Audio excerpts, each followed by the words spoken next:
Herzlich willkommen zum einzigen Schweizer Metal-Podcast. ja, mittlerweile schon. Ja. Ich finde es auch schön, dass du vorhin mega extra uns ein Notizsheet aufgemacht hast, so auf den linken Bildschirm da hast und jetzt auf dem linken Bildschirm etwas anderes offen hast wie unser Notizsheet.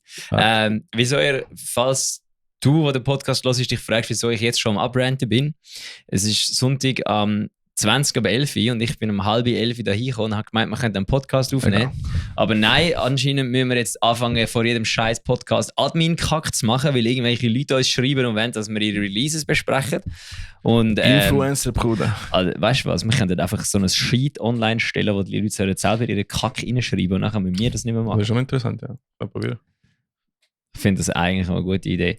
Also absolut keine gute Idee, weil dann können alle einfach immer so Pimmel reinschreiben und so. Von dem her machen wir das gescheiter nicht. Oh, na ja. Willkommen, Folge 54 von Battle Saber.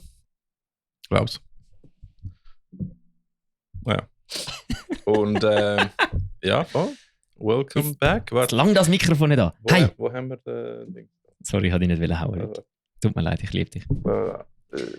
Ja, jetzt, was ist jetzt eigentlich? Haben wir jetzt Songs? Wir haben viel zu viel von diesen Scheiß-Releases. Wir können hören auf so viele Songs zu releasen. Es kommt ja niemand hinten rein. Mein Gott. Also, zurück zum Intro-Thema. Das wäre gewesen. Herzlich willkommen zum einzigen Schweizer Metal-Podcast. Ja. Brian, Josh, schade, machen wir ein EMS. RIP, Brudi. RIP. Ich habe vor allem auch Rückfragen bekommen, was wir zwei damit zu tun haben, dass es den Podcast nicht mehr gibt. Ja, ich habe gemeint, es gibt irgendwie ein Bashing oder so. Ja, also ich habe jetzt wirklich gehofft, es passiert noch etwas, weil sie haben uns gefragt, ob sie das Thumbnail dafür brauchen und dann haben wir beide gesagt, ja und dann hat es geheißen, es gibt noch, das haben wir endlich mal ausgeteilt in dem Podcast und wir haben das Gefühl, also, ja, jetzt hoffentlich gibt es jetzt mal Beef, wobei das Problem ist, du kannst wie nicht Beef haben, wenn einer sagt, wenn der eine, quasi, du kannst wie einen Beef haben, wenn einer in eine Bar reinkommt, sagt, ihr sind alles Hurensöhne und dann geht. Dann kannst du ja wie nicht schlägeln mit ihm, weil er ist schon weg. Also das Einzige, was wir dann noch machen könnten, wäre, jetzt muss ich, wäre auf die verbrannte Überreste am Boden pissen, aber das ist wie so... Nein. Das wäre das Einzige, was noch könntest machen, hätte sie Beef angefangen. Ja, und der Josh hat gemeint, wir hätten ihn nicht gern und das stimmt nicht. Das stimmt nicht, nein, das stimmt wirklich nicht. Ja. Schade. Ricky. Aber ja, ich mache nachher das Mikrofon. Ja. Also entweder muss ich weiter weg oder du nachher an, wenn das der einige will. Nein, aber schade, also dass es nicht mehr gibt. Aber du wünschst dir mal viel Erfolg in zukünftigen Projekten. Also Josh seiner Band. Voll. Mary Jane. Voll. Nicht mit der Kiffer zu vergleichen, sondern es ist eine angekettete Frau, habe ich gelernt. Ja, genau. Und den Brian mit seiner Broadcasting-Karriere mit FC Kloten. Oder wie ist FC? EHC. Das ist ein Hockeyclub, nicht ein Fußballclub. Brudi, müssen wir mal einen Brian, du bist jetzt ja etwas bei dem Hockeyclub, wo ich schon länger Fan bin davon.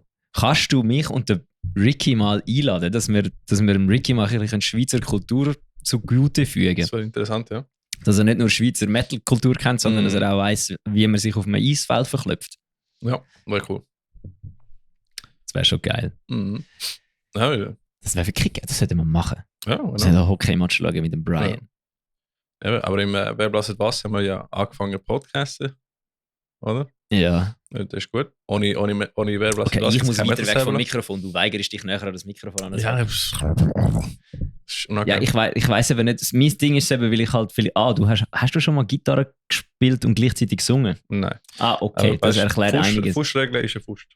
Die Faustregel ist eine Faust. Ja, aber das Problem ist, Faust, wenn du auf einer Bühne stehst mit einer Gitarre in der Hand und einem SM58... Also was läuft? Meine scheiß Nase läuft die ganze Zeit. Ja, deine Nase läuft, Alter. Also, einfach schnell zu erklären, was ich jetzt da gerade ansprechen will, weil die Faustregel ist eine Faust. Das ist bei einem Broadcasting-Mikrofon ziemlich sicher gut. Aber bei einem SM58, was Standardmikrofon ist, das auf einer Bühne verwendet wird, bei Rock, Pop, Metal, Punk, weiss ich nicht was für Konzert, wenn du dort einen Faustabstand hast als Gitarrist, dann gehört dich keine Sau. Das kannst du vergessen. Darum hat man das immer... so näher vor der Schnur. Und darum bin ich wahrscheinlich auch eher so in das Mikrofon reinreden, weil ich mir gewöhnt bin, dass das Mikrofon mir vor dem Gesicht hängt und ich muss dran gehen, um reinreden. Das könnte natürlich sein. Rein psychologisch hat das wahrscheinlich einen Hintergrund, weil ich das einfach seit 10 Jahren so muss machen, dass ich auf der Bühne gegen den Butch ankomme. Ja, für live macht definitiv Sinn. Ja.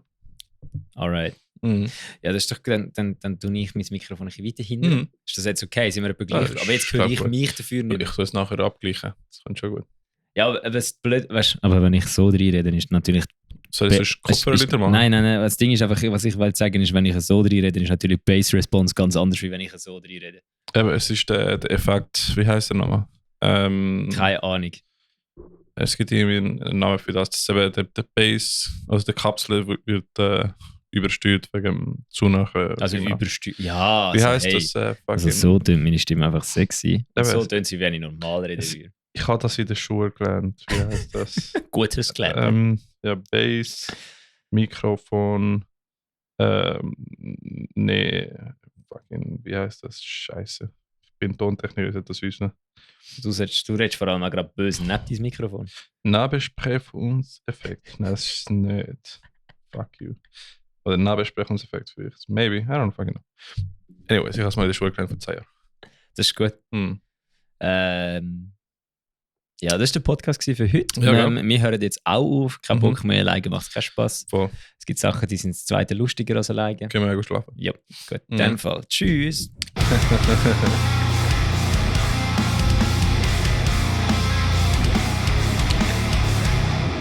Sheesh, kleiner Joke von meiner Seite, Alter. Nein, ja, was hast du die letzten paar Wochen so gemacht, Ricky? Haben wir eigentlich schon mal über das ganze absolute fucking Chaos geredet, wo wegen deinem Solo-Projekt, wo jetzt kein Solo-Projekt mehr ist, entstanden ist? Ich glaube nicht. Also, wenn wir das machen oder lassen wir das jetzt einfach so? Schon. Ich finde deine Idee eigentlich auch gut, dass man alle einladen und dann mal 18 dann über das Ganze redet. Ja, das wäre gut. Das wäre nicht gut, Alter. Ja, lustig. Das wäre... Darf ich aufdecken, dass es momentan keine Bassisten mehr gibt in der Schweizer Metal-Szene, weil du alle hast? Das kann man schon sagen, ja. Ja, aber der Ricky war smart gewesen. Der Ricky hat gesagt, hey, wenn ich schon den Dave von Save for Last Breath und den Silvan von Eversis, Matchbox Whispers... Nein, für viele Leute bin ich nur Aushilfsbassist. Auch wenn sie etwas anderes behauptet. Das denkst du nur. Fang du nicht erst schon wieder an. Hat das Gefühl gehabt, damit es jetzt da einen Beef gibt zwischen Bands, falls wir mal ein Konzert würden spielen mit der Versis und Taoist einen Gig hätte, hat der Ricky das Gefühl gehabt, hey, ich organisiere mir doch einfach ein Backup. Ah ja, wie der Mike und ich auch sehr prädestiniert sind, mit dem Bike auf die Schnur zu gehen und irgendetwas zu schließen. Ja. Hat der Ricky das Gefühl gehabt, ich organisiere mir doch Backups. Das heisst, der Ricky hat jetzt zu seinem A-Kader-Team noch ein B-Kader-Team. B-Kader-Team zwar, abgesehen vom Schlagzeug wahrscheinlich, wesentlich besser aufgestellt als A-Kader. Ich erzähle jetzt nicht, wer, wir gehen jetzt da nicht weiter drauf ein. Ja, aber da gehen wir dann, glaube ich, mal in einer Taoist-Folge drauf ein. Ich kann nur sagen, wenn wir das durchziehen und alle kommen, dann gibt es absolutes fucking Chaos. Sind übrigens... Dann müssen wir so den Sprechball haben. Sind übrigens fast alle schon im Podcast gewesen. Es sind alle schon im Podcast gewesen. Nein, der Drummer nicht. Der Drummer nicht, stimmt. Aber da können wir mal eine Folge machen, das wäre funny. Aber wahrscheinlich die gesprächigsten Menschen, die wir im Podcast hatten, spielen auch bei Taoist. Das Ding ist ja, Brian und Josh anscheinend, was ich sehr fucking funny gefunden habe, ist der Josh am Greenfield abgehebelt worden. Sein Podcast hure geil sei und er doch wieder mal so eine Wurstrunde machen. Woraufhin der Brian der legendärste Spruch ever gesagt hat, nämlich bei 5 Würst bin ich nicht so dominant. Oder bei 5 Serverlassung. Was sehr fucking funny war. Entweder ist der andere sich einfach auf 18 Promille gewesen. Ja, möglich. Oder er hat das Gefühl, es gibt nicht so viele Schweizer Metal-Podcasts, von dem her. Und einer von seinen Kollegen so, «Look, das ist der von dem Metal-Podcast!» Und dann der eine so, «Ja, in dem Fall, das ist der Ricky und der Bella.» Gut, wobei, Josh redet Spanisch. Portugiesisch. Ah. Also Brasilianisch. So nichts Spanisch. Sorry, Josh. Wir haben auch von jemandem gehört, weißt du noch, am Hardcore-Konzert, der eine Bruder hat gesagt, er hat uns kennengelernt wie so ein Sticker vom Metal Server am Greenfield. Das ist im Ding gewesen. Solothurn. Ja, Und in Vinti hat auch einer gesagt, er hätte keine Kollegen, die Metal hören, darum finde ich es cool, dass wir das machen, weil er dann wenigstens ein bisschen etwas dafür das Gefühl hat, dass er drin ist. Ich habe ein Geschenk für uns. Und an der Creepy Cute Cult Party hat uns auch jemand gesagt, dass er das mega cool findet, was wir machen, weil er so das ist der Mischer von This Burning Sky und er hat uns Patches geschenkt. Die sind pink, die sind rosa, ich meine, die sind weiß. Fucking hell. Ich kann zwar keine Battle Jacket, aber wenn ich mal eine mache, dann kommt der Patch drauf. Ja, fix. Und einer hat das gesagt, was war es? Er sei neu in der Schweiz oder neu in der Schweizer Metal-Szene und er kommt da voll nicht raus und darum findet er den Podcast super, weil du so relativ viel schnell neue Sachen lernst und das gut, ja. mitbekommst. Das heisst, wir haben unseren Job gemacht. Unser Job, den wir uns selber gegeben haben. Yes, unsere Mission. Wir sind eigentlich ein Non-Profit-Unternehmen. Wir sind ein ONG. Wir sind ein Dings. Nein, wir sind wie heisst es? Wir sind ein ONG, OMG. Was ist ein ONG? Oh mein Gott. Nein, ON. Du hast ja ONG gesetzt. Organisation. NGO meinst du? NGO. Ja. Aha, weil auf Spanisch ist Organisation Non-Profit Global oder so. I see. Also wir sind eigentlich... Non-Profit Organisation. Fuck, was ist jetzt der andere Begriff? Wir sind ein Institut. Wir sind nicht, nein. Was wir können schon mal einen Verein. Wenn du dein Geld, wenn so reiche Leute, eine Stiftung, wir sind eine Stiftung. Ja, wir können irgendwann schon mal Metal Server Verein machen. Metal Server Stiftung, Alter. Was machst du als Verein? Keine Ahnung. Ich plane. Geld reinnehmen. Sounds like a plan. Aber du darfst Geld. Ich weiss aber nicht, ob du das Geld. Muss man das ich sollte es wissen, ich habe auch einen Abschluss gemacht auf dem. Muss man das Verein Steuern zahlen? Machen wir Kille. Freikille, stimmt, ja. Jetzt geht schon wieder in das ganze Taoist-Zeug. Ja, das habe ich sehr lustig gefunden, auch sehr respektlos, dass Josh aufgefordert wurde, eine Wurstrunde zu machen. Ja. Und vor allem selber absolut keinen Peil gehabt hat, was das sage. Das habe ich absolut funny gefunden. Ja, wir haben es nie definiert. Also der Josh hat einfach nicht gewusst, was es ist. Ah, nicht? Also, nein. Das habe ich nicht gecheckt. Hast du den Podcast nicht gelesen? Ich habe ihn schon gelesen, aber ich habe gemeint, er hat schon gecheckt. Nein, ich glaube, er hat es nicht gecheckt. Okay. Bis der Brian ihm gesagt hat, das ist mal so ein Format von Metal Servala, wo einmal stattgefunden hat. Ja. Aber anscheinend hat es Anhang gefunden, man sollte das nochmal machen. Das ist eine gute Idee. Ja. Ich würde es nicht eine gute Idee nennen, aber man könnte es eine Idee nennen. Nein, das machen wir. Also, ihr habt es gehört, Wurstrunde 2. Brian, Mike, Nico, wenn? Ja. So sage ich, als ob es jetzt könnte eine Antwort geben. Schicke Doodle. Ah ja, ich bin das Problem in dieser ganzen Sache. Ja, du bist ein busy Mensch. Das ist wie Taoist, geil. Ricky hat das Gefühl gehabt, wir machen gestern eine Probe, dann haben wir herausgefunden, dass 3/4 nicht können. Dann hat er das Gefühl gehabt, wir machen nächsten Freitag eine Probe, haben wir herausgefunden, dass 3/4 nicht können. Dann haben wir herausgefunden, wir können am Donnerstag. Und weil wir dann und dann habe ich gesagt, weil ich die Fearlab-Songs noch alle haben müssen lernen, habe ich gesagt, ich kann noch keinen Song lernen. Ich habe jetzt einen Taoist-Song gelernt bis jetzt. Ja. Und dann der Ricky so, wir haben ja noch eine Woche mehr Zeit, das heisst, da können wir 5 Songs spielen. Und ich habe so, Brudi, so funktioniert das nicht. Ich habe jetzt keinen Song gelernt. Ich kann nicht dann 5 Songs lernen in gleich wenig Zeit. Kommt schon gut. Ja, ich kann dir jetzt, es kommt gut, aber ich kann dir jetzt schon sagen, dass ich nächsten Donnerstag höchstens 3 Songs kann. Ja, voll Sinn.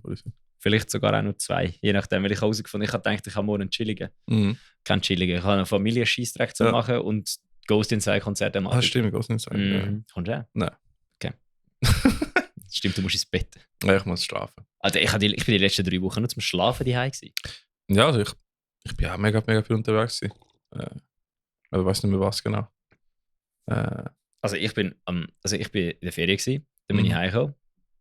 Dann bin ich eine Woche am Arbeiten gewesen. Dann bin ich heimgekommen, dann war Creepy Cute Cool Party gewesen, dann bin ich als Fearlab-Konzert, dann bin ich notfallmäßig mit Fearlab auf Deutschland an ein Konzert, am nächsten Tag mit einem Kollegen von Mike biken, dann am Abend ein Sperling-Konzert und dann ist jetzt die Woche angefangen und wir haben Samstag. Und die Woche ist fertig. Ja. So. Ja. Es wundert mich, dass ich es geschafft habe, einen Song zu lernen, Alter. Ja, das ist krass. Gut, dafür bist du nicht an Killtrip gekommen. Ja, das stimmt, ja. Aber das ist, glaube ich, auch okay gewesen. Aber ja, dann, wir haben noch... Warte, wo sind wir gewesen? Brian und Josh. Brian und Josh, genau. Wer blastet? Wer hat geblastet? Wer hat blastet, ja. Und eben, alle die Folgen bleiben online, also ihr könnt mal unsere erste Podcast-Folge ever hören. im Wer bläst was Podcast. Ich habe, glaube ich, die längste Folge. Da bin ich noch stolz. Oder? Hast du immer noch die längste? Ich hoffe es. Ich muss mal, ich habe eine Zeit lang mal die beliebteste gehabt. Mhm. Müssen wir Jungs fragen. Müssen wir mal fragen, ja. Wer ist beliebt? Kommt so hin für den Lucky von KFM. Ja. Dann, eben, letztes Mal sind wir am Berg 21 gewesen. Wir wollten eigentlich mehr Podcasts, aber sind ein bisschen im Stress gewesen. Ja, es ist zum Glück nicht passiert, weil es wäre auch gar nicht gut gekommen. Weil ich kann auch die Jungs von Days of Ruin reinholen und Wrath of Agame und so. Days of Ruin? Days of Ruin sind dort gewesen. Und wir haben nicht Podcast. Days of Ruin sind dort gewesen? Ja. Wo? Nein, warte schon. Das war Expero gewesen. Ja, genau will ich sagen. Ich kann genau will ich sagen. Das wusste ich jetzt. Also. Nein, sorry. Das ist das eine Woche vorher? Das war eine Woche vorher gewesen, ja. Zuerst zu viel Shit. Nein, aber das... Jetzt lang das Mikrofon über einen Kollegen ist. Wir müssen da mal Days of Ruin im Podcast holen. Unbedingt. Aber... super, nachher hast du unseren Tag ruiniert, oder was? Werk 21. Werk 21. Dann haben wir... Was war es im Werk 21? Ich habe Lichter gemacht, ich habe keine Erfahrung gehabt. Also, ich habe jetzt endlich einmal andere Leute außer meine Band mal gesehen, also andere Bands, wo wir im Sommer damit viel gehängt haben, die immer behauptet haben, der Timo und der Domi sind doch gar nicht so schlimm, wie du immer tust. Haben die jetzt auch mal gesehen, was passiert, wenn der Schalter umkippt und die Insanity losgeht bei diesen zwei? Gut, es war nur einer gewesen, aber er hat kompensiert. Schiebst du mich da weg? Er hat dafür kompensiert. Ja, also, nein, es langt, wenn ein Schalter umkippt. Ja. Du brauchst nicht zwei Schalter umkippen, das sind gar nicht gut. Dann ist Near Extinction Level Event, Alter, das kann ich jetzt schon sagen. Ja. Ja, das ist lustig, da ist der Schlummi zu mir von 4 Leben am Schluss. Oh, ich weiss jetzt, was mein Schalter. Also, es war fucking funny. Ja. Und du hast 2 Features gemacht oder so? Ja, also ich habe Small District das Feature gemacht, was sehr gut, sehr cool war, wo ich sehr, sehr nervös war. Und dann sind wir nachher noch wie Kate Effect auf die Bühne Run rumschreien. Das war auch sehr funny. Leider habe ich kein Video von das. Gibt es kein Video von uns auf der Bühne bei Kate Effect? Es hat ausgesehen wie Steel Panther, einfach mehr sexy. Ja. Einfach alle auf der Bühne am Blöden. Und der Luke hat ja nachher gesagt, er hätte das an seiner eigenen Plattentaufe probiert, aber dann hat es irgendwie nicht funktioniert, dass die Leute auf die Bühne kommen. Ich weiss nicht, vielleicht liegt es einfach daran, dass wir 2 Double dort auf der Bühne rumgekocht sind und die Leute animiert haben zum Umrennen und dann sind 2, 3 gekommen. Ja. Vielleicht liegt es daran, dass ich den Sanchi und alle voran gebrieft habe. Das ist ein guter Plan. Ja. Sie auf die Bühne kommen. Das war sehr funny. Also ja, wenn du es nicht gesehen hast, hast du es verpasst. Ja. Darum, komm mal Konzert, wo der Ricky und ich sind. Es passieren immer weirde Sachen. Dann hast du auch gespielt, oder? Ja, ich habe das erste Konzert mit Fearlab gespielt. Bin sehr nervös gewesen. Ja. Weniger nervös wie vor einem Small District Ding, aber das liegt einfach daran, weil ich mit Fearlab schon ein paar Mal geprobt habe und Songs auch kann. Jetzt. Und mir ist gerade aufgefallen, die Woche voran, das habe ich gar nicht gesagt, 2 Wochen voran bin ich mit Fearlab ein Musikvideo am Drehen gewesen. Stimmt, ja. Weil sie haben ein Musikvideo geplant mit Storyline und Bandshot und haben das Gefühl gehabt, Bandshot sieht aber kacke aus, wenn wir nur ein Sänger, ein Gitarrist und ein Schlagzeuger sind. Ja. Und da habe ich nur so gedacht, so, jetzt lasst doch mal Moment of Madness in Ruhe, das geht schon. Aber sie haben das Gefühl gehabt, ich will Bass spielen bei ihnen für das Musikvideo. Und dann habe ich gedacht, ja, kann ich schon machen. Ja, das ist die Strategie, langsam reinziehen. Nein, das funktioniert nicht. Das willst du. Und sie haben eigentlich die Vogelkäfig-Theorie schon mal erklärt. Ich glaube schon. Sie haben gesagt, sie sperren mich einfach in den Vogelkäfig ein. Und dann kommt der Sascha und hat mich so wie so ein Falke auf dem Arm. So. Und dann läuft er so mit mir auf dem Arm auf die Bühne. Das sollte man mit jedem Bassist machen. Das wäre fucking funny. Aber ja, das war cool gewesen. Werk 21. Vor allem auch alle Bands haben geliefert. Ja, könnten alle bei DHL arbeiten. Voll. Hätte ich gerne ein bisschen mehr Podcast, aber es war cool gewesen. Ja. Nein, ist schon gut. Podcast wird überbewertet. Ja, das hat mega Spass gemacht, die Leute zu beleuchten. Und also, der Ricky hat einfach irgendwann mal das Gefühl gehabt, Bühnenlicht braucht es nicht. Nein. Ich, wo die einen Songs halt noch nicht perfekt kann blind spielen, haben sie müssen blind spielen. Ja. Und ich so, okay, cool, where the fuck are we? I don't know, wo ist der Bass? Ich habe meinen Bass. Ja, der Ricky hat sehr geiles Licht gemacht. Das Licht hat sehr geil ausgesehen. Es war sehr kompliziert zum Spielen mit dem Licht. Ja, am Anfang habe ich auch ein bisschen bisschen Mühe gehabt, aber bei Polar Shift habe ich es schon perfektionieren. Sehr geil, Alter. Ja, voll. Ja, das war lustig. Ja, hat Spaß gemacht. Das war sehr gut. Das war sehr ein guter Konzert gewesen. Es hat sehr Spaß gemacht. Yes. Dann, was habe ich nachher gemacht? Nachher bin ich eine Woche am Arbeiten gewesen. Mhm. Und dann lädt mir der Sascha eben so an, wegen. Und dann schickt mir eine Sprachnachricht am Donnerstag. Frage, hey, wann ist die Halloween-Party, also die Party, die ihr auflegt? Das ist morgen, wieso? Das ist gut, weil wir haben noch ein Konzert reinbekommen am Samstag. Wenn wir das spielen könnten, wäre das cool. Und wenn du mitkommen wäre das natürlich auch nice. Mhm. Ja, dann bin ich am Samstag noch auf Freiburg rausgefahren, also auf Emmendingen. Das ist neben Freiburg rausgefahren. Dort Konzert gespielt und dann will der Gitarrist von Fear Lab, der Schlummi, das Gefühl gehabt, er hat seine Frau schon genug hässlich gemacht, weil er gemeint hat, er sei am Samstagabend daheim. Und ich das Gefühl gehabt, ich gehe am nächsten Tag biken, sind wir dann quasi Gig gespielt, Zeug ins Auto gerührt und dann wieder heimgefahren. Das war auch sehr ein spassiger Gig mit Just Like Rome ich glaube Just Like Rome und Faint Hearted. Das sind 2 deutsche Bands gewesen. Das war sehr gut. Aber der Tag vorher wann bist du geblieben? Ja, fucking hell. Ja, das ist ja noch. Das ist, genau, das ist das gewesen. Aber das ist mein Wochenende war absolut Chaos gewesen. Weil, fangen wir mit Freitag an. Tag vorher. Freitag. Was haben wir da gemacht, Ricky? Also da war die Creepy Cute Cult Halloween Party gewesen, wo wir letztes Jahr können als Medienpartner bei sein und das Jahr als Medienpartner und als DJs. Das war wirklich ein Erlebnis gewesen. Das war fucking funny gewesen. Wir sind erstmal angekommen, 8 oder so. Dann sind die... Nein. Wir haben am 8 dort sein. Okay, ja. Du hast mich am 7 abholen. Am 8 bist du bei mir gewesen. Wir sind etwa am 8:45 da gewesen. Dann sind wir angekommen, dann sind gerade die Performer auf der Bühne gewesen, am Üben. Da sind Jana, Gypsy Pixie, Minx und Kimea. Sehr guten Job gemacht. Und wir so wie, alright, noch nie dort gewesen, Lauer 5. Es sieht da irgendwie so wie so Steampunk-Bar aus. Also recht interessant, mit so 3 Stück oder so. Und wir halt so ein bisschen nervös. Einfach mal noch nie einen DJ gemacht. Und unbedingt als DJ-Pult gehabt. Und ja, ich meine, du bist auch sehr nervös am Anfang. Aber nachher bei der Performance haben wir nicht gespürt. Als ob es schon Jahre gemacht hättest. Das ist geil, der Rick hat eine Insta-Story gemacht, so fragen. Es sieht aus, als ob der Herr das schon jahrelang will machen. So, Bro, das ist der erste Song, den ich gespielt habe. Ich habe bis jetzt nur auf Play gedrückt, sonst nichts gemacht. Ja, aber wir haben gutes Feedback bekommen. Es war schon lustig. Ja. Vor allem, was ich sehr geil gefunden habe, ist, ja, der Andi, der Dani, oder nicht Andi? Dani.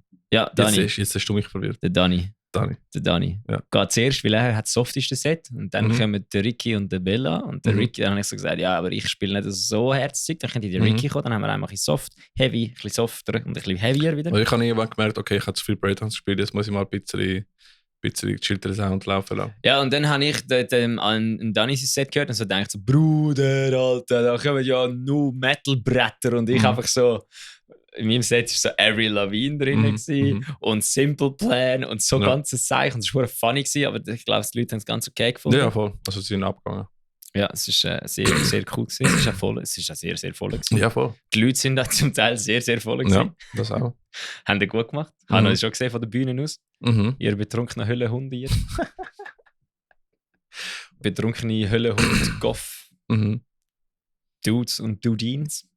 Ja. Meine Erkenntnis vom Tag sehr viel weiße Haut habe ich gesehen an dem Abend. Ja, sehr viel weiße Haut. Meine Erkenntnis von dem Tag war, Goths nehmen sich Fotoshootings sehr ernst. Also das muss ich schon sagen. Ja. Professional.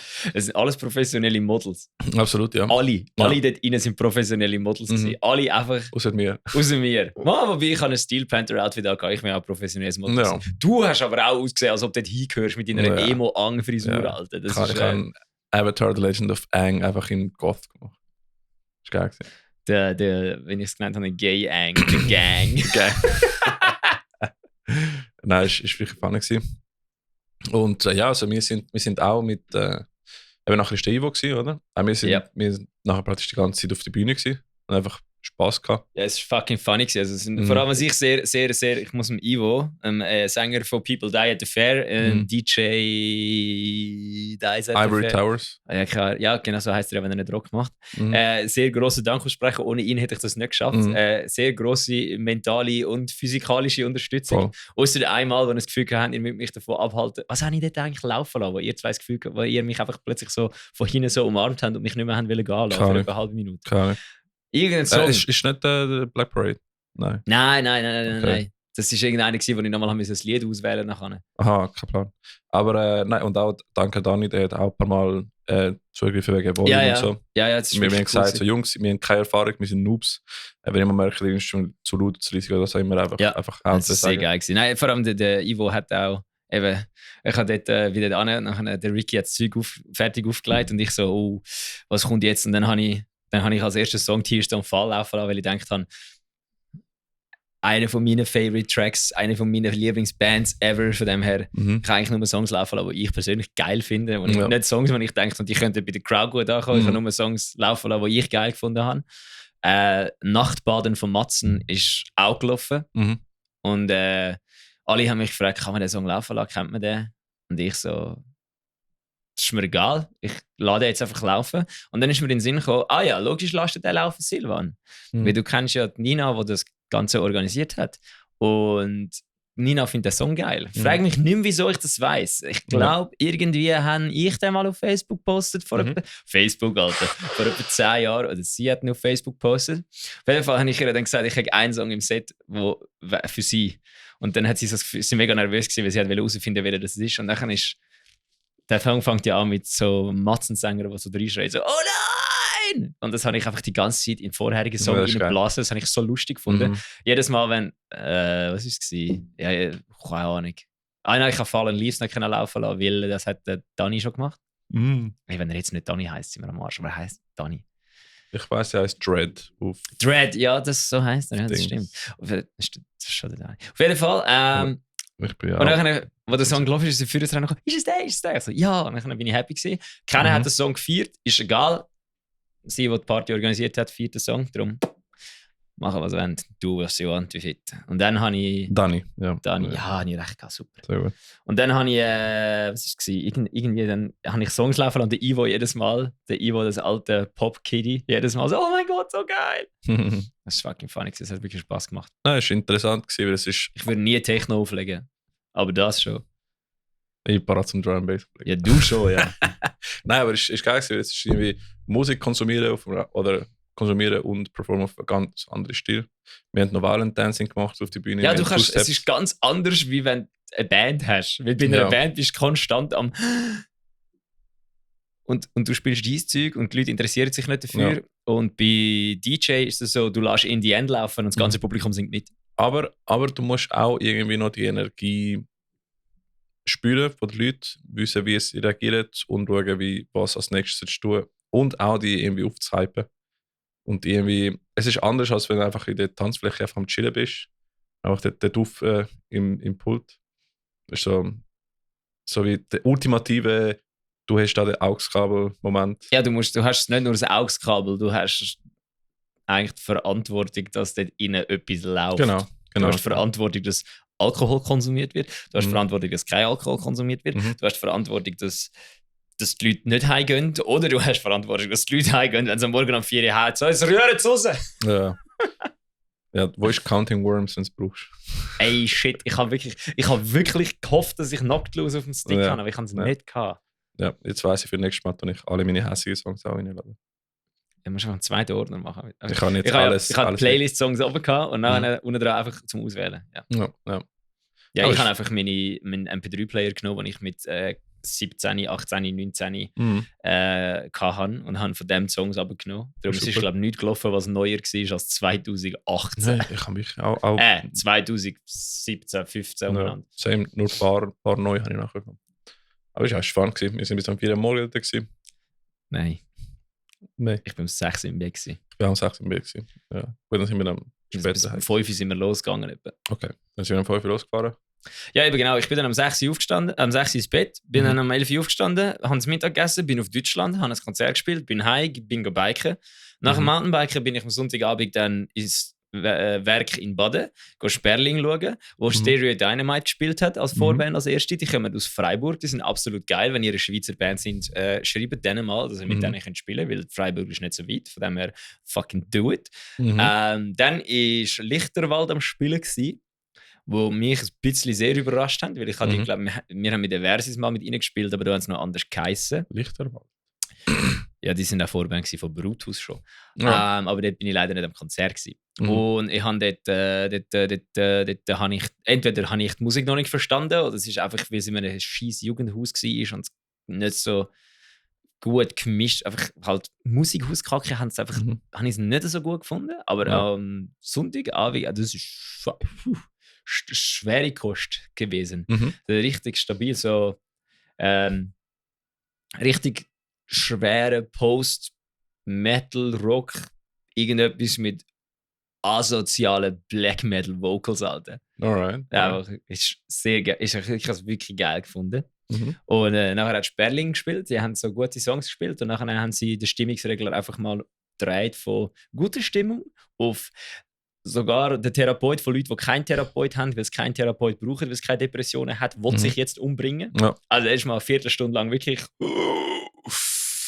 kann nicht Sperling los. Ich weiss nur, Lexi hat die mehr gern. Sperling ist brutal, oder? Ja. Ist brutal. Das ist Being as an Ocean auf Deutsch. Oder ja, ich würde sagen, es ist so ein bisschen Being as an Ocean auf Deutsch und wenn sie wollen, noch mehr depressiv. Alright, ja. Spannend. Ja, also wenn du dich gerade scheiße fühlst im Leben und dich willst kaputt machen, dann los Sperling. Alright. Ja, das war sehr geil gewesen. Dann, du hast Entschuldigung zu machen. Du auch. Ich auch. Ich habe nie gepasst. Ich habe nie gepasst.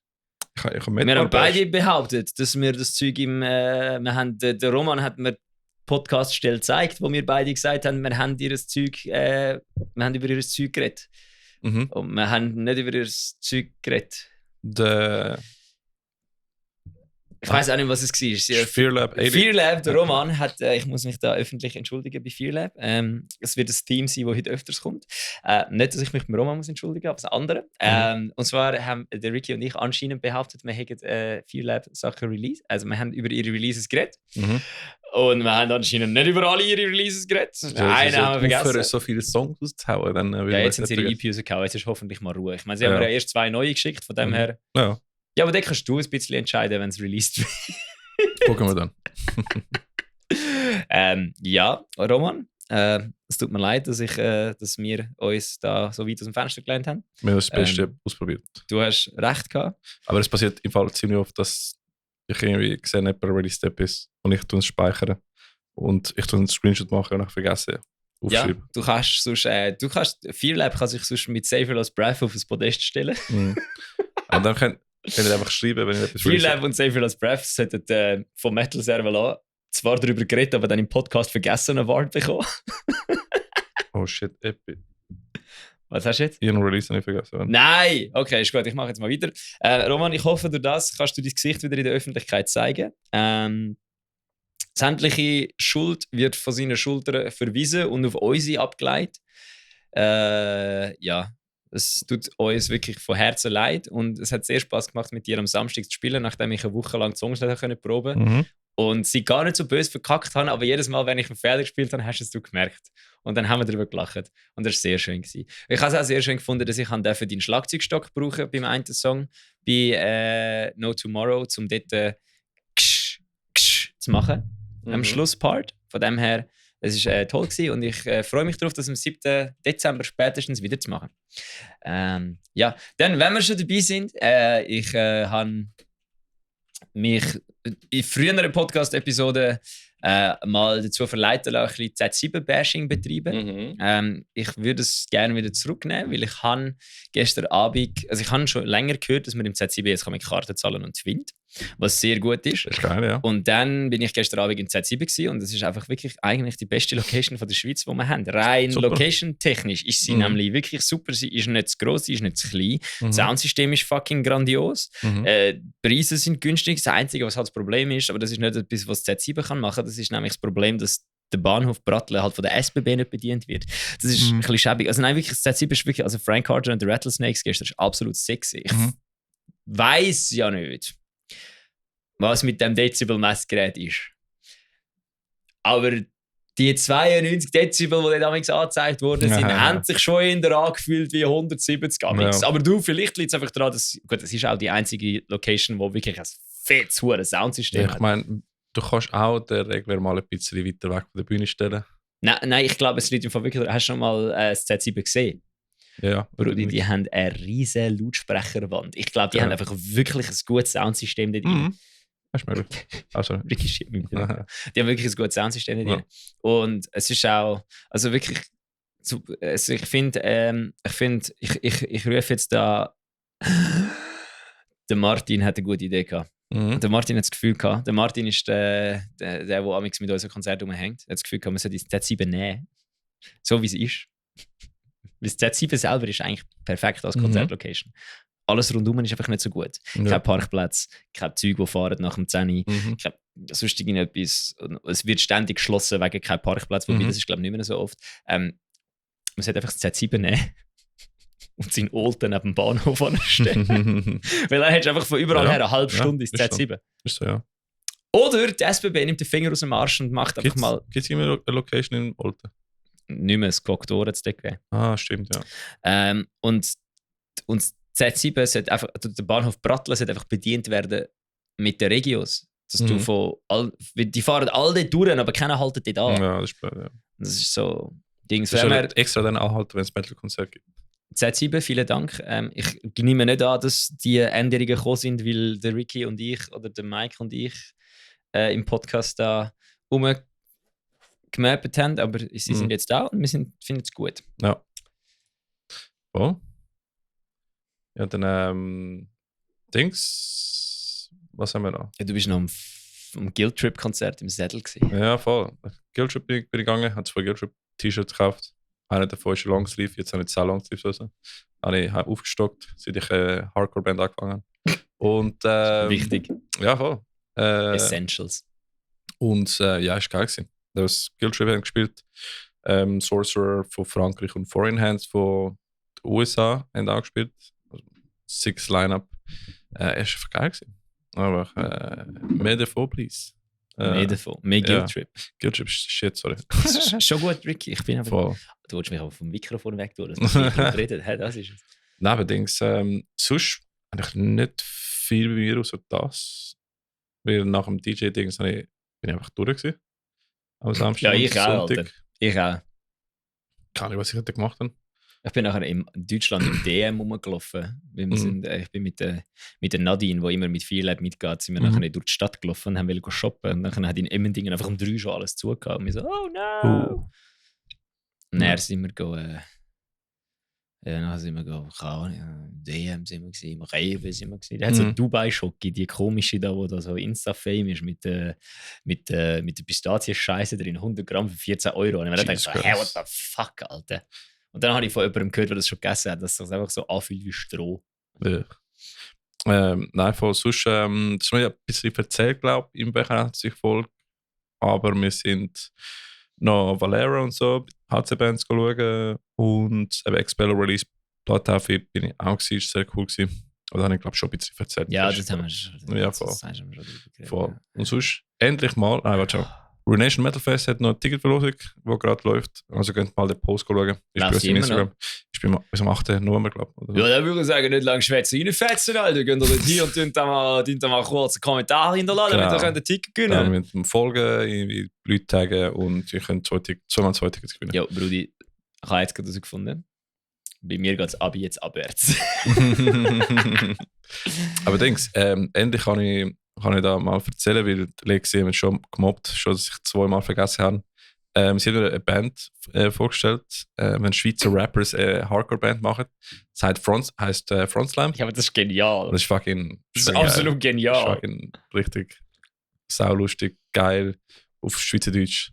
Hart und halt, ja, Rappers von HC machen. Das ist einfach sehr cool, wenn es abhören. Ja. Ja, wenn du Bandfotos brauchst, Gesundheit. Wenn du Bandfotos... dort stirbt jemand. Ja. Naja. Egal. Also was ist beim Bandfotos? Selber einen Krankenwagen anrufen, das ist genug gross. Ja. Wenn du Bandfotos brauchst oder so, dann schreib doch mal der Lexi auf Instagram @lexiana.music, weil die macht sich jetzt dann selbstständig. Ja. Und wie wir alle wissen, muss man dann selbst und ständig sein. Von dem her. Ja. Wenn du als Beispiel siehst, sie macht alle Taoist-Fotos. Alle Fotos von Eversis, die gut sind von ihr. Von Eversis, Her Name Was Claire hat sie auch gemacht. Whiteout Live-Fotos hat sie auch gemacht. Ja. Von dem her, gehen zu der Lexi und geben ihr ein bisschen Geld für gute Fotos. Es ist nicht so, dass ihr einfach Geld gebt, ihr bekommt auch gute Fotos dafür. Ja.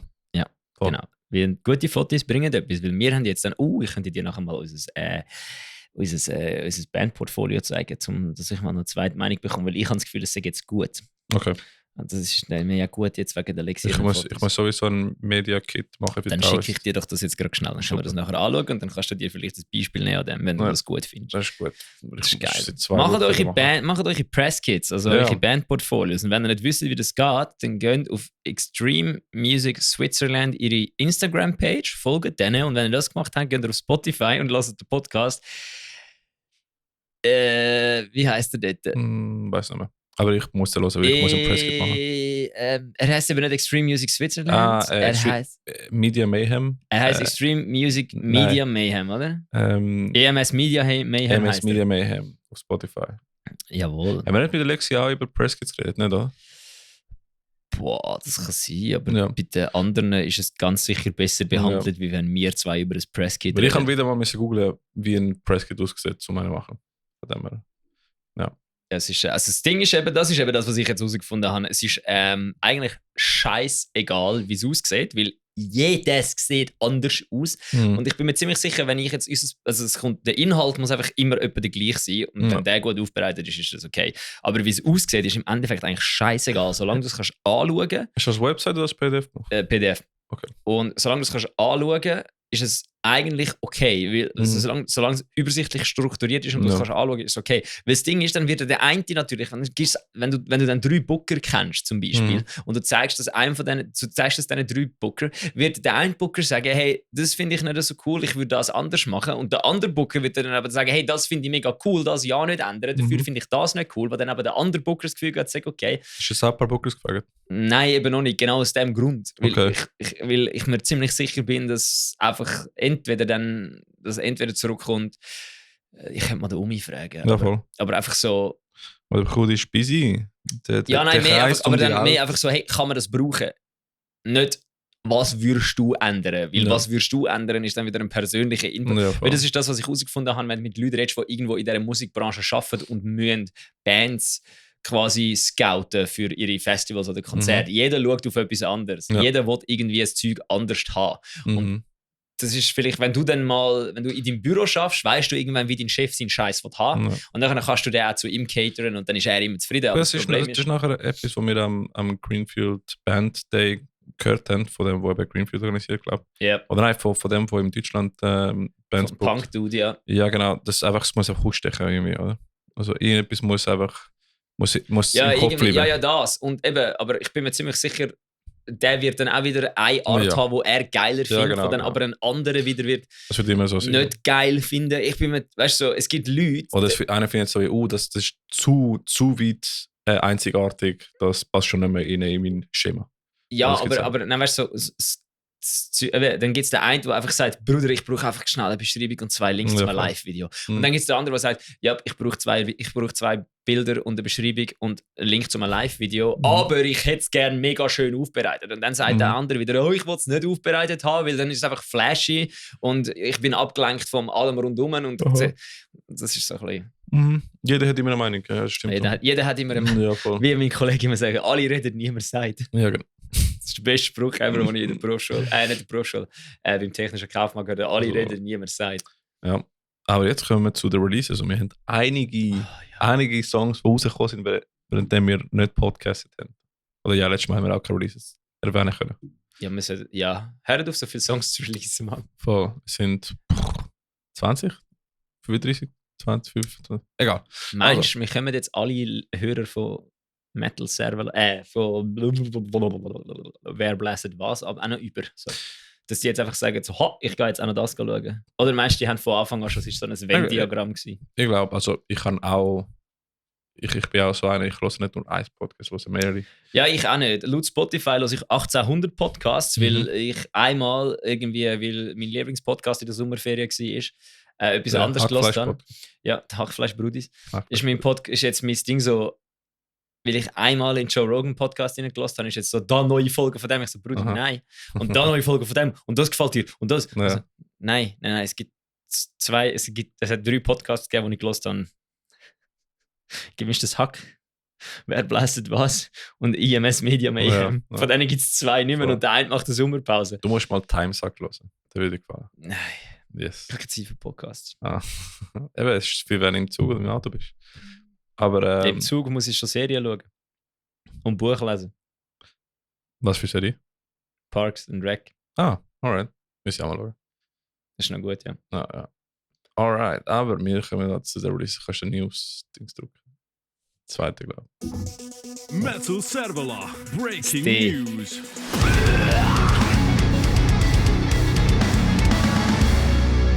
Ich habe einen Synthi gekauft und fühle mich jetzt sehr krass, dass ich weiss, welche Taste, welche Noten ist. Das ist sehr gut. Das Gute ist einfach mit der Synthi, die ich anfange, mit einem E an und nicht mit einem C. Das heisst, es ist komplett verwirrend.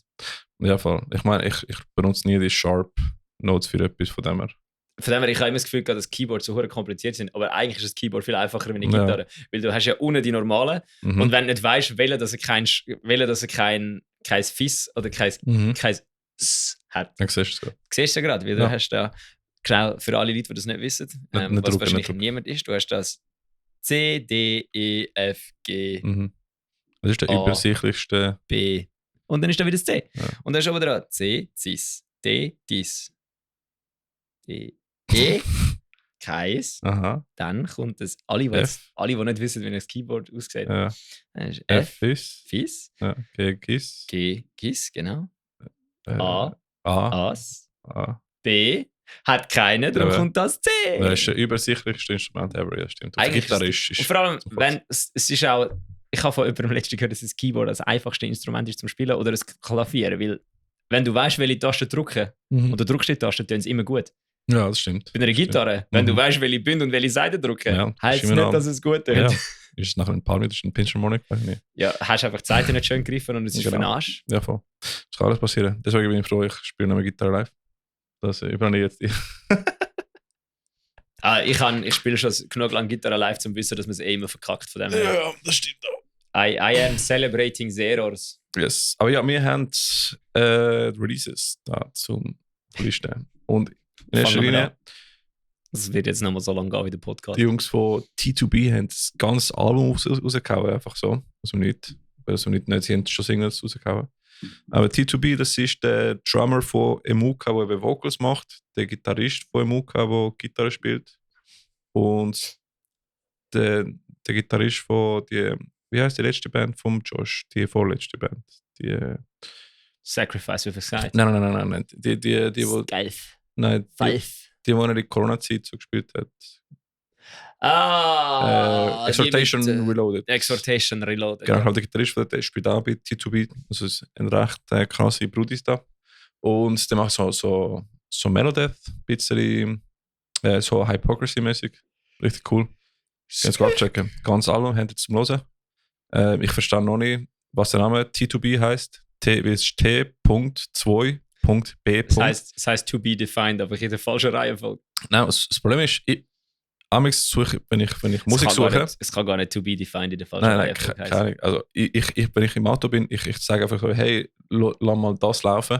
Nein, du sagst jedes Mal, wenn du im Auto bist, hey, play Alice Long You Go. Und dann tust du einfach fucking alle in deinem Karren in eine Waterboarden. Das machst du. Von Alice Long You Go. Nein, das ist der Summer-Hit. Das ist kein Hit. Er ist nicht im Sommer rausgekommen. Das ist kein Hit, Alter. Das ist, wie der Lucky sagt, ein Hügel, wo ich drauf würde sterben. Das ist kein Hit und er ist nicht im Sommer rausgekommen. Es ist wirklich Musik, die von der amerikanischen Regierung geschrieben worden ist, um Leute in fucking Guantanamo Bay waterboarden. I'm a really big deal when Also, aber ja, können wir T2B hören. Es ist mir wundern, was der Name überhaupt heisst. Aber ja, guter Shit. das einzige Gute an dem Song ist, dass wenn du jemals auf die psychopathische Idee kommst, dass das ein Taoist-Cover sollte werden, dass alle in dieser Band, außer du, einfach sagen Nein. Ich sage nicht überlegt, aber weißt du was? I make the decisions here. Das ist gut. Du kannst einen Laptop mitnehmen und spielst den Laptop. Aber vielleicht weißt du, also gut, das fände ich funny wahrscheinlich, aber ist ja gleich. Über immer den nächsten Song, den haben wir jetzt angelassen. Vamprovia, Losing Control, in Klammern Heavy Rock. Das ist, wir haben das, hast du Vamprovia vorher schon mal gehört? Nein, also ich habe den Namen gesehen, aber ich habe nie wirklich gehört. 2'500 monatliche Hörer auf Spotify, also eigentlich gar nicht mal so wenig. Und der Song Losing Control ist geil. Es ist fucking catchy Hook. Oder ein guter Hook, ja. Und ein Breakdown. Mit Ja, voll. Füßt verteilen. Finde ich gut. Ja. Dann Wally Herrera ist so ein Singer-Songwriter, der so die Akustik Goth macht und so. Und sie hat den Song Cold Shadow rausgebracht. Und ich muss sagen, richtig fett. Und der ist produziert von die du hast den Namen vorher schon vergessen. Es ist nicht so gewesen, dass wir ihn jemals gewusst haben. Nein, die Sängerin von Stellar Darling und X-80 und sie produziert hure geile Shit. Wie heißt sie nochmal? Ich habe den Namen vergessen. Aber, jetzt kommt irgendeine rein für Edith Mono. Anna Murphy. Ah ja! Anna Murphy hat produziert. Und es klingt auch richtig, richtig fett. Ein bisschen anderer Sound, als was sonst Metal die hören, aber ich bin sick. Es geht, so weit weg ist es jetzt nicht. Ist nicht wirklich. Du könntest auch einfach Metal instrumental dahinter legen und es würde passen. Nein, es sollte nie ein Metal-Instrument dahinter legen. Dann. Der Rest von Emuka. Hat einen neuen Song rausgebracht, der heißt Hate. Ja. Genau. Und im Gegensatz zum Stil ist er nicht Trash. Lol. Alright. Auf den bin ich viel zu stolz. Ich check's noch nicht ganz. Stil. Der Stil vom Song? Der Stil von ihr Genre? Der Stil, nicht der Stil. Stil, ja. Okay, ich frage mal, Metal, Steel, Iron. Stil ist eben der Stil, das lange Ding, das man kann heben. Und der Stil ist der Style. Okay, das ist zu advanced für mich. Das ist einfach Deutsch, Alter. Aber dann, Sounds of Coherence haben auch Sleep rausgebracht, die Deathcore-Brudis von Vinti. Nicht, oder? Ja. Ja, nicht zum Schlafen. Also. Nicht zum Schlafen, genau. Ich gesagt, bei mir ist fertig. Dann Mayflower hat Part of Me rausgehauen. Also wenn du willst, ein bisschen Metalcore hören, dann kannst du den Song hören. Ja, Mann. Sehr gute Clean Vocals, muss ich sagen. Sehr ein krasser Falsetto, den der Brudi macht. Genau. Das ist jetzt mir zu hoch, Alter. Was ist ein Falsetto? Falsetto? Ja. Wenn du in den Stimmausbruch gehst, schnaufen gehst. Was? Die weiche Stimme. Das ist Falsetto. Ah, okay. Eben. Und es ist sehr schwierig zu machen. Und es ist richtig tönt. Ich habe es probiert. Bei dem gerade Lichtzeug und es tönt, als ob ich keine Ahnung, am Sterben wäre. Oder am Stöhnen oder so. Das ist fucking weird. Am Stöhnen? Ja, also. Es ist einfach der Switch-Over von normaler Stimme auf Falsetto, den musst du richtig gut machen, weil sonst dann so. Ist funny. Ja, ist funny. Voll. Dann kannst du den nächsten nehmen? Ja, dann haben wir im Pack. Hä, den hast doch du? Imperial. Ich habe Mayflower gerade gesagt. Du hast Mayflower, ja? Ah, stimmt. Eben Imperial und DNA rausgebracht. Deathcore von Lörrach, nähe Basel. Sind coole Brudis, machen gutes Shit seit vielen Jahren. Also die Brudis gibt es, glaube ich, gleich so lange wie Safe Last Breath. Sind Impact of Faya die Deutschen, die eigentlich Schweizer sind? Ja, genau. Die deutsche Band, die so viel in der Schweiz spielt, dass sie eigentlich schon Schweizer Band ist. Ja, das also 2013, 2014 sind sie die ganze Zeit in Zürich gewesen. Die sind gescheit, die sind smart. Die können in die Schweiz Konzerte spielen, um auch kein Geld zu verdienen. Genau.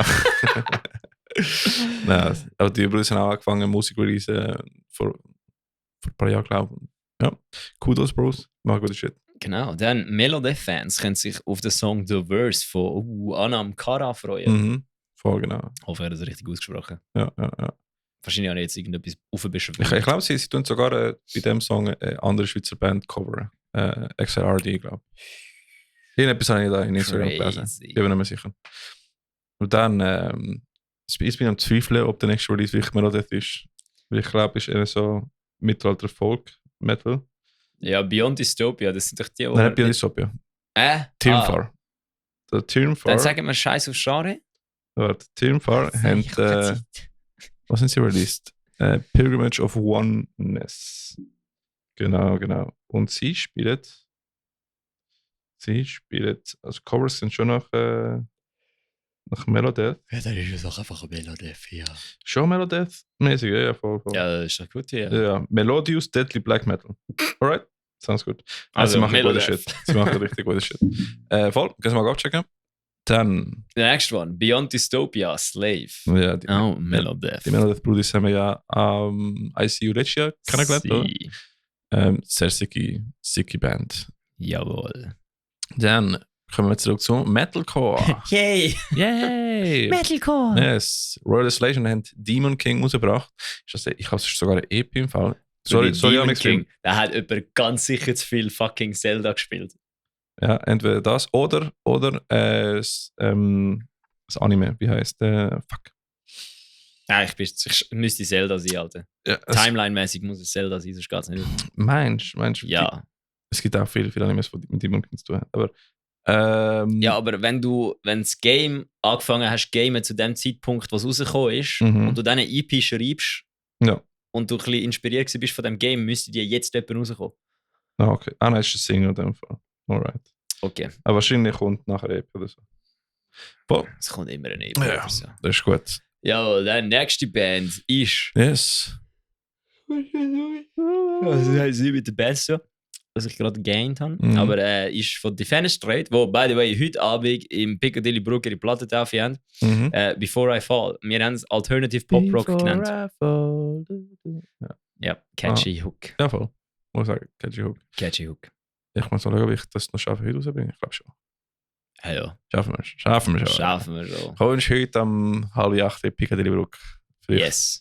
wenn das Wir so eine reden- Stunde vorher gelesen ist. Wenn das eine Stunde vorher los ist. Ja, sehr das gut. ist gut, tipptopp. Ja, komm. Wir können nachher noch eine Insta-Story machen. Ja, das ist gut. Gut, go. Next. Dann Ophelia's Eye sind zurück mit neuem Line-Up, neuer Musik.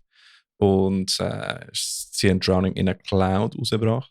Nachher haben sie nochmal einen Song rausgebracht. Ich muss sagen, der neue Sänger, der macht wirklich coole Shit mit seinen Clean Vocals und seinen Screens und alles eigentlich. Es ist recht, der Jan von Another Approach, der ist sehr dynamisch. Das gefällt mir mega. Also Kudos, ich finde die Songs richtig sick. Brudi kann singen, ja. Ja, Brudi kann singen und die Songs sind sehr gut geschrieben und gut produziert. Also wir haben vorher auch so die Frage gestellt, so wie hey, wer hat das produziert? Weil es tönt wirklich Mhm. einfach fett. Es tönt wirklich Songwriting-technisch, es hat keine Parts, die nicht nötig sind. Es hat, so der ganze Fett ist abgespeckt worden. Oder wie du sagst, ist einfach gut, sehr gut geschrieben. Ja, eh. Mhm. Next, das ist Fight the Enemy, Fight The the- Depth of Mind. Das ist sick, das ist sehr ja, gut. Das sagst du, ich kann es nicht. Ich glaube, das ist The Depth of Mind. The Depth of Mind, ja, Ja. von Fight the Enemy. Das ist sehr cool. Sehr guter Metalcore. Ja. Dann soll ich nächste, machst du nächste? Ja, warte. Ist es The Depth? Egal. Among Vultures, wieso ist Buried Alive da? Hä? Wie du es aufgeschrieben hast, Alter. Alter, aber Among Vultures, der ist seit Ewigkeiten schon raus. Ja, dann reden wir nicht drüber. Warte schon. Hi. Buried Alive. Nein, warum habe ich den geschrieben? Ja, den habe ich nicht geschrieben. Den hast du geschrieben, Brudi. Alright. Du hast alle Songs da drin aufgeschrieben. Wieso ist... Okay, egal. Der ist schon seit längerem raus weil und du der... dumm habe ich- bist. Jawohl. Weil Anyways, wir dumm könnt ihr Among sind. Vultures hören. Ja, keine Ahnung. Dann, der Fenestrate hat ein Feature mit Whiteout gebracht und sie haben den Song Untitled Fear rausgebracht. Ist auch sehr cool. Eben, wir gehen heute am Abend den Konzert schauen. Boah, Whiteout, ist das nicht deine Band gewesen? Ja, voll. Crazy! Der- Hast du das Feature gemacht? Nein, der Japan Mike. Der Japan Mike. Japan Mike hat ein Feature gemacht. Bachelorette Mike. Bachelorette Japan Mike, yes. Voll. Dann von der Band Toast. Not Yes. so different after all. Genau. Also mit Taos haben wir eben einen neuen, zweiten Song rausgebracht. What, so schnell? Ja, voll. Oh mein Gott! Oh mein Gott, ja. Wer hätte es gedacht, dass der Ricky schon das ganze Album geschrieben hat? Ja, voll. Wir haben den zweiten Song rausgebracht mit Taoist, Not So Different After All. Da hören wir vielleicht mehr, dass wir wirklich nicht nur HC machen, sondern auch so ein bisschen Post-Grunge-Chorus reinbringen. Also das ist halt, ja, das wird so ein bisschen mehr kommen. Wir? Ja, Ja, voll. ja wir müssen zusammen spielen.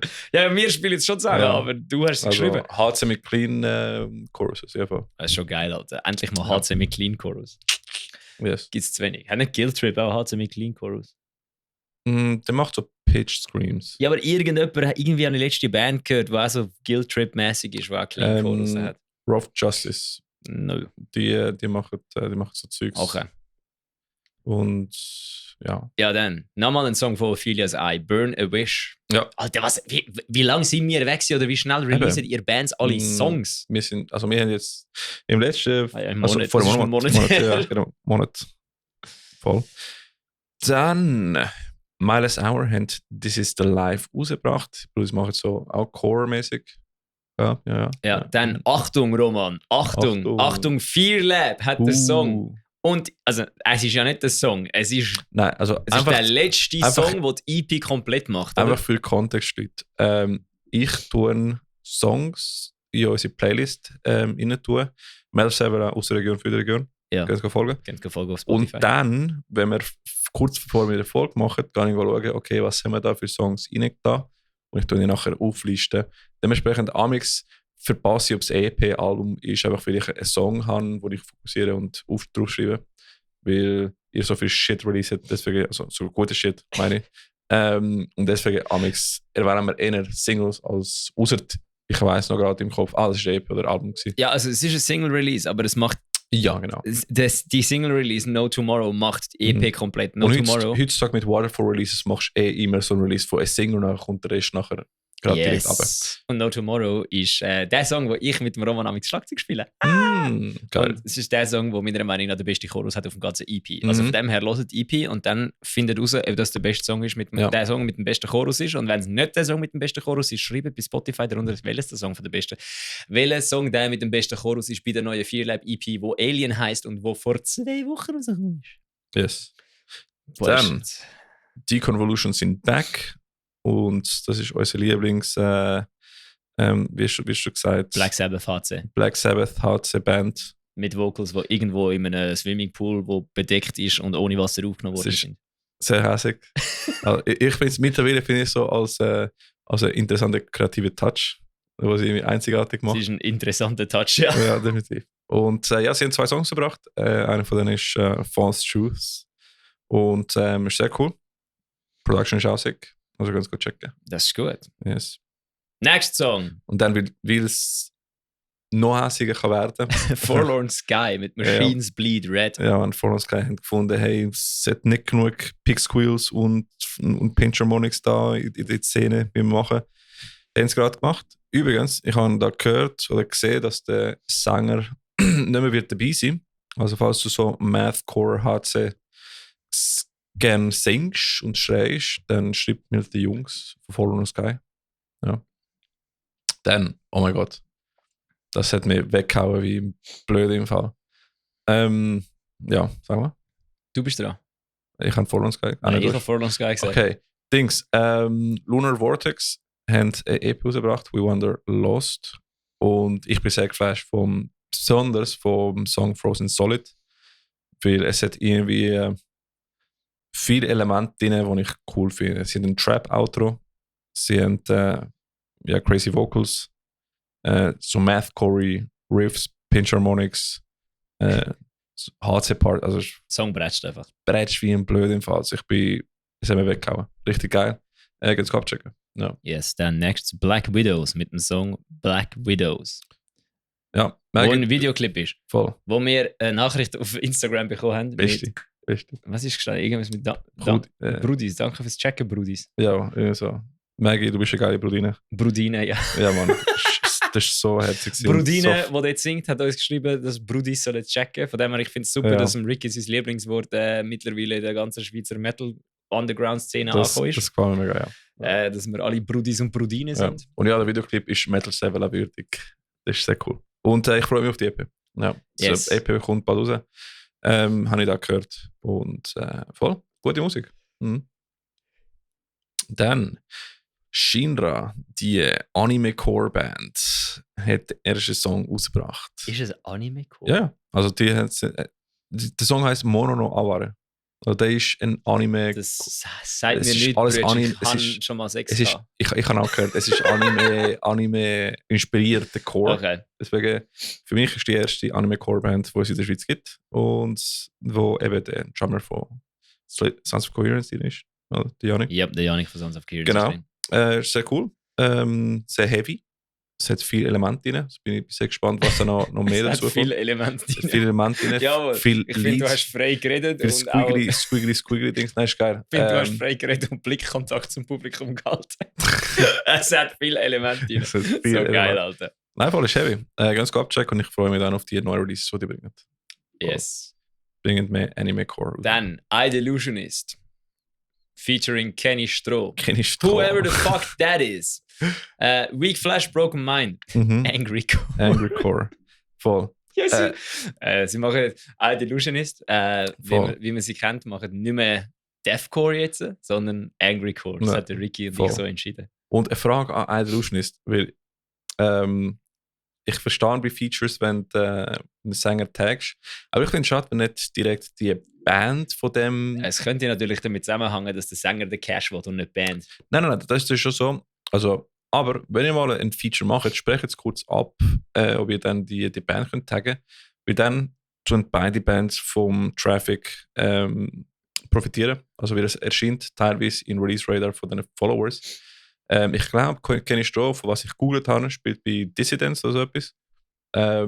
Schade, dass ihr nicht die Band taggt habt, weil zum herausfinden, wer der Kenny Stroh ist, habe ich vielleicht 4 Klicks machen. Vielleicht hat der Kenny Stroh ja gesagt, die 20 Rappen, die er hat, die er im Jahr bekommt von Spotify und nicht seine Band. Aber da der Kenny Stroh in Spotify 0 Listeners hat, das heisst, er existiert nicht. Das heisst, statt die Band zu zeigen, hast du einfach ihn getaggt. Ja, aber er hat ja trotzdem ein Artist-Profile, wo jetzt dann Listens bekommt, wenn das Zeug dort, wenn der Song gestreamt wird. Jein. Doch.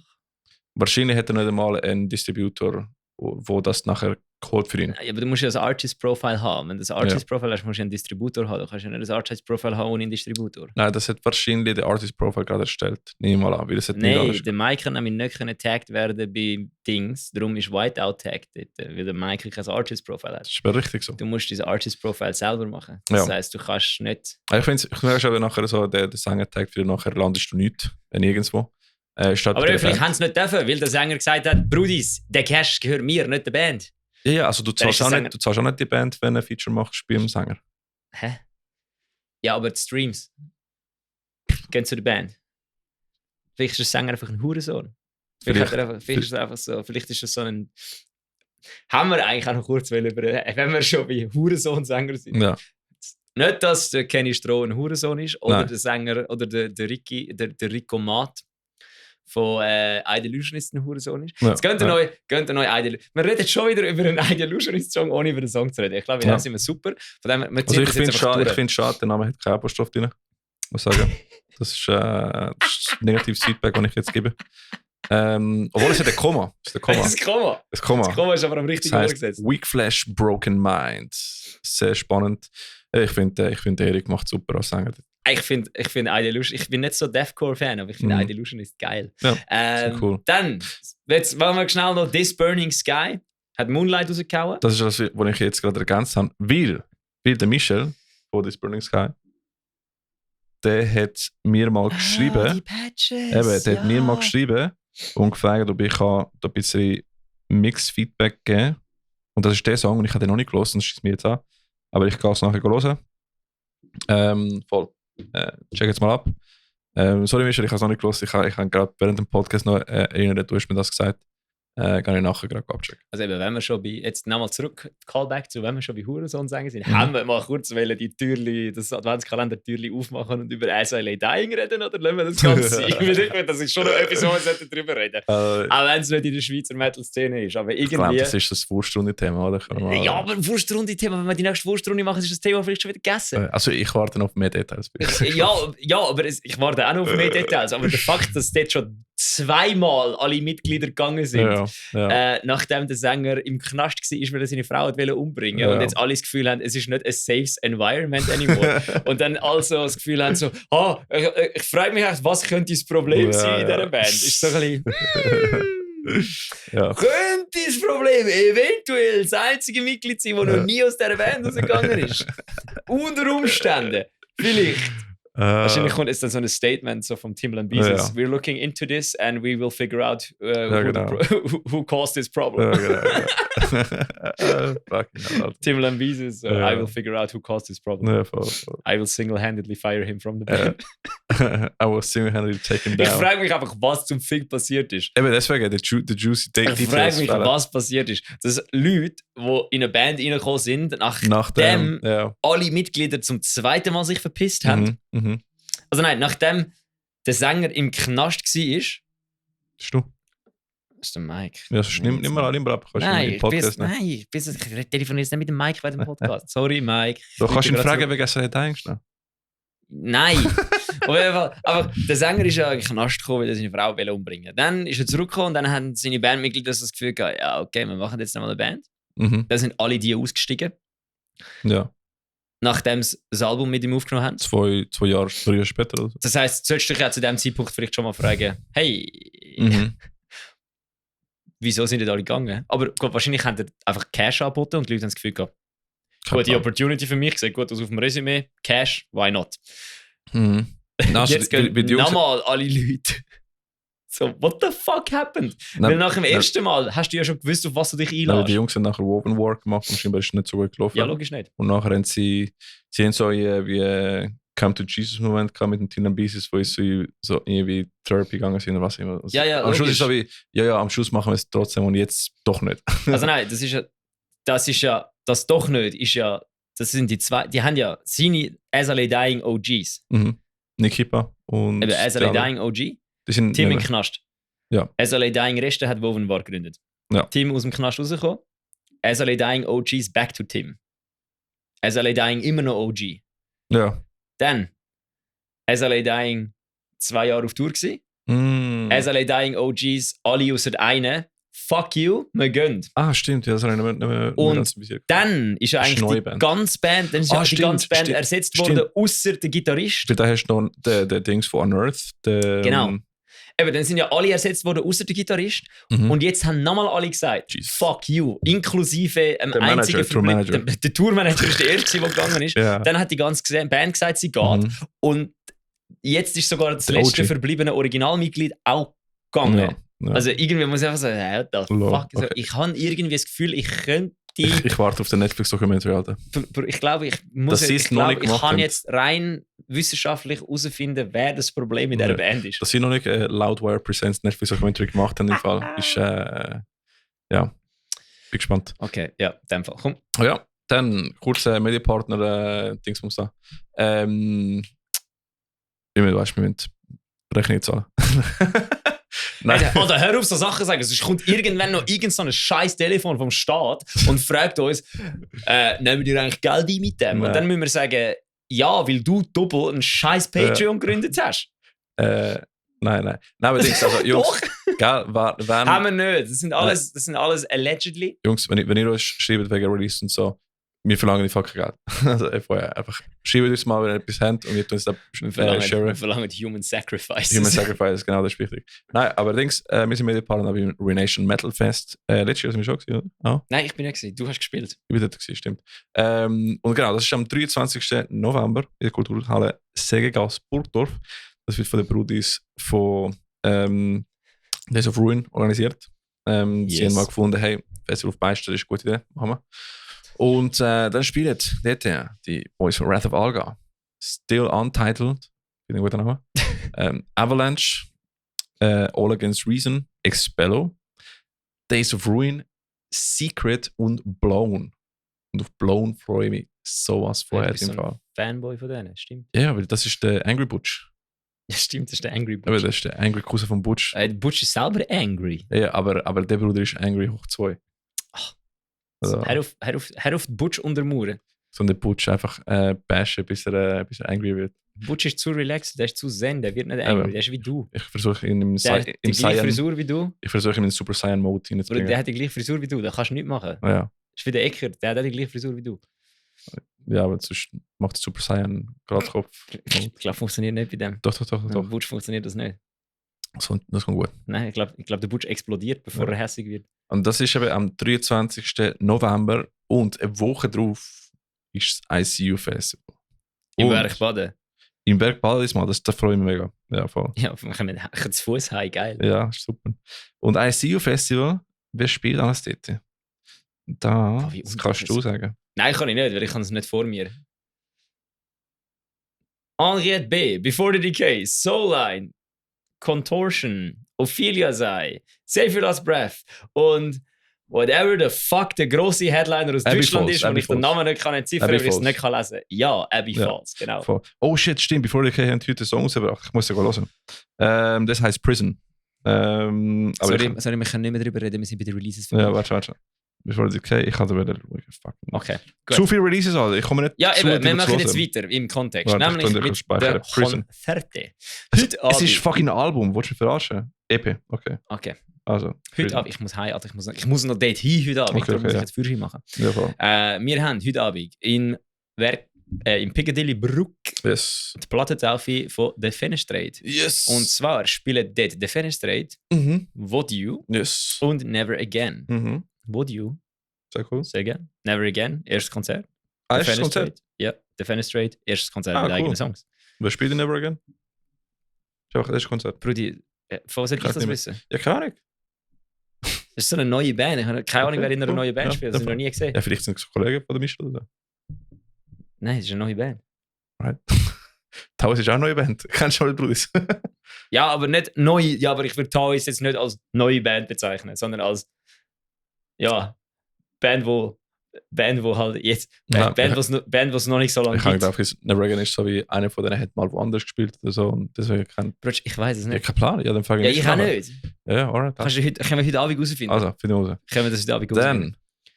8.11.24 im Le Petit Le Mans VW. Yes. Fucking hell, ich muss Französisch reden nächsten Freitag. Ja. Da gibt es Alchemists mit Save Your Last Breath und Corrupted mit K. Geil. Oh. Dann, am 8.11.24, ein bisschen mehr in Zürich, im Ebri, der Ebri-Mosch, Out of the Blue, Hood Brawl und People Die at the Fair. Yes, präsentiert von Ragefest Booking. Ui. Yes, kommt gut. Wie geschlagen im Ebri.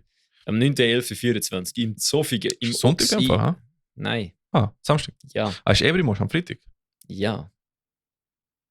Alright. Ja, du kannst selber nicht an deine Bandprobe ansagen. Stimmt. Gut, also am gleichen Tag ist auch noch Throne, Resolve und was ist Liebs. Schon Freitag. Zum Glück habe ich kein Ticket für das. Ja.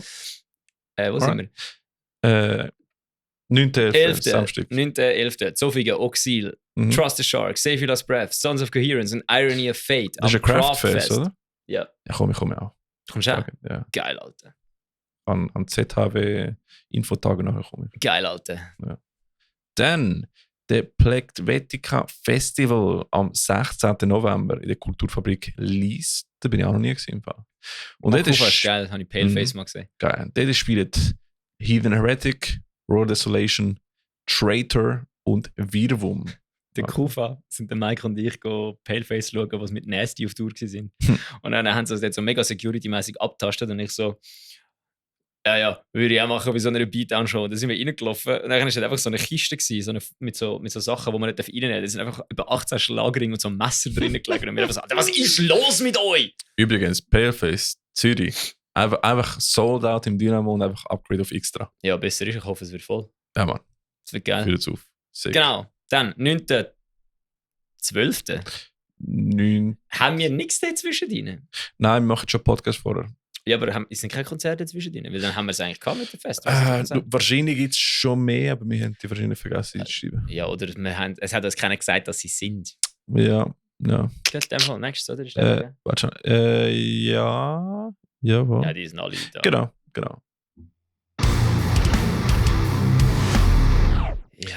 Jawohl. Herzlich willkommen zu Musiker-Tinder. Musiker-Tinder. Da, wo die Musiker sich ein bisschen näher kommen können hier. Ne? Ich glaube, ich habe vergessen, ein paar einzutragen. Wenn wir Püppchen hier. Guck mal, die netten Jungs von 4 eben. Ja, die suchen einen Gitarristen. Das ist ja super. Die suchen einen Gitarristen, um den nachher zu fisten. Ja. Nein, sie suchen keinen Gitarrist, um nachher zu fisten. Sie suchen den Gitarrist zum Gitarrespielen mit ihnen. Von dem her, wenn du Gitarre spielst und das Gefühl hast, hey cool, Fearlab tönt geil, mach gute Musik, ich komme irgendwo aus der Region, Zürich, Winterthur umeinander. Oder wo auch immer Vielleicht geht es auch, wenn du aus Lausanne kommst. Schreib Fearlab auf Instagram. Ja, voll. Und erlöse mich von meinem. Erlöse mich von dem Bösen. Yes. Nein. Ich kann aus eigener Erfahrung sagen, Fearlab ist eine sehr coole Band, um drinnen Musik zu machen. Ja. Voll. Von Vorteil trinkst du gerne Whisky. Ja. Dann Airstream Shaker suche ich glaube immer noch einen Drummer. Ich habe irgendwie eine Sponsored Ad gesehen. Von dem her, ja, ich suche Drummer. Was schaust du? Schreibst du mal. Falls du ein Drummer bist und nicht zu viel Drama machst. Ja. Dann, wir haben es vorher noch gesagt, aber Forlorn Sky suchen den Sänger. Also könnt ihr mal go abchecken, die machen gute, hässliche Musik. Und sonst, ich muss überlegen, ich habe gemeint, mehr Musik dahinter hätte. Aber wahrscheinlich nicht, ja. Sonst nächstes Mal. Das schreiben wir uns, wenn ihr mehr Musiker dahinter braucht. Voll. Und ja, wenn du findest, wir machen coole Shit da im Podcast. Ich mache gerade eine Insta-Story von wegen, man sollte doch uns schreiben, sicher, wenn man Musiker sucht. Dann, wir haben das Patreon, wo ihr könnt uns unterstützen könnt. Wir haben mittlerweile, glaube ich, bei 10 Patrons oder so, also massiv mal, weil das ist in der Shit. Und alle Namen sehen ihr da, weil es sind schon ein bisschen zu viel geworden, um alle zu erwähnen. Und wir lassen nachher am Schluss von der Folge ein bisschen Musik laufen von unseren Patreons, weil die einfach geile Brüder sind. Yes, massiv mal. Ja, that's it. Das ist Folge Nummer 54. Hast du schon alle gesagt? Ja, gesagt, ich tue alle auflisten da. Ah ja, stimmt, das sind zu viel zum Sagen. Weil nachher ist too much. Wir müssen dem einen noch sagen, was wir jetzt im Grenchen machen wollen. Ja, wir müssen noch planen. Ja. Das ist jetzt fucking 7 Wochen bis Weihnachten. Tschüss. Ja.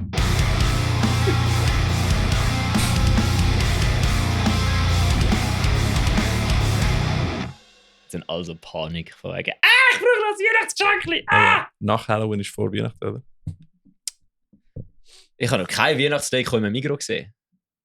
Okay, jetzt müssen wir aufhören. Tschüss!